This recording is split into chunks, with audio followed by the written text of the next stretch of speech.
Hello, I'm Cindy Cisneros, creativity coach and mental health therapist. And this topic is on self-esteem for creative people. Now, self-esteem for creative people has a unique relationship with authenticity. And what I want to focus on in this video are 6 tips that you can use to nurture your authenticity and build your self-esteem. Because one of the most important features of your creative personality is the need to focus on authentic living. So here are your 6 tips to build self-esteem through nurturing authenticity for yourself as a creative person. Tip number 1 is exploring diverse forms of creativity. Now, this means if you have a specific form of creative exploration, for example, if you tend to prefer painting, if you tend to perform writing, dancing, so on, I encourage you to explore or experiment other creative outlets that are not your preferred creative outlet. Because when you explore and embrace the process without worrying about the end result, this allows creativity to flow more freely from you without judgment. And this flow state builds self-esteem. Tip number 2, embrace imperfection. Now, this can be a difficult one for us as creative people because we can be really focused on doing something creative well. But when you shift the focus from perfection to experimentation and playfulness, then mistakes can become valuable learning opportunities, and then you can celebrate the unique qualities that make each unique creative endeavor distinctively yours. There are specific ways that I walk and encourage people through the process of embracing imperfection depending on the type of creativity that you prefer. And I do this a lot in the coaching that I do with creative people. Tip number 3, set realistic goals. Excuse me, and this may be something that you've heard before, but this is important, so it bears repeating. Establishing achievable goals is important for us as creative people because we may embark on projects that have deadlines that are a little bit amorphous. Writing a book can take years. Making a painting can take a really long time.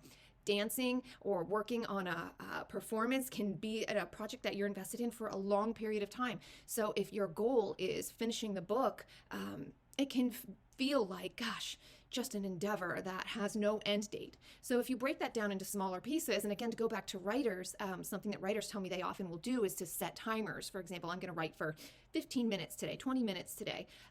For painting, I may have an area of focus that I'm working on developing in that painting. For example, performers may have, I'm going to have a stylistic focus today, a creative focus today. I'm going to have a technical focus today in a specific area of that performance. When you break it down to smaller and specific realistic goals, then you're able to check something off the list as finished and accomplished. And we actually build self-esteem by completing goals for ourselves. And then we feel good about the things that we've accomplished and build our sense of self around, especially our creative self, around the things that we've accomplished in that creative lane. Tip number 4, practicing mindfulness. Mindfulness is something that you can cultivate through meditation, deep breathing, mindful movement practices. I have a certification in cognitive mindfulness practices that I teach in coaching and in therapy. But the focus is staying present in the moment. And this allows you to fully engage with, again, the process and letting go with worries about past or future and fostering a deeper connection with your creative instincts and sense of self and build your self-esteem that way.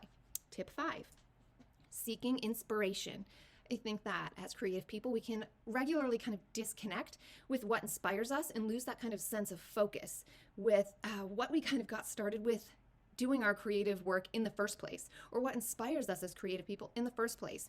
So you surround yourself with sources of inspiration. For me, it's nature, but also art, but also literature. So whatever the things are, conversations with fellow creative people, and draw inspiration from those diverse sources and allow yourself to be influenced by different perspectives and ideas. And tip number 6, celebrate self-expression.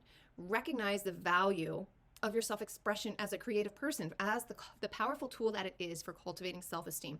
Share your creative work with others. It could be through an exhibition or a performance, but sometimes it's just talking about yourself as an artist or as a creative person with friends and family, because then you are exercising your identity as an artist, as a writer, as a performer. And this is a really important part of building self-esteem, is regularly stepping into and standing in that space as a creative artist. And then you're embracing any feedback. That's a space for connection and validation.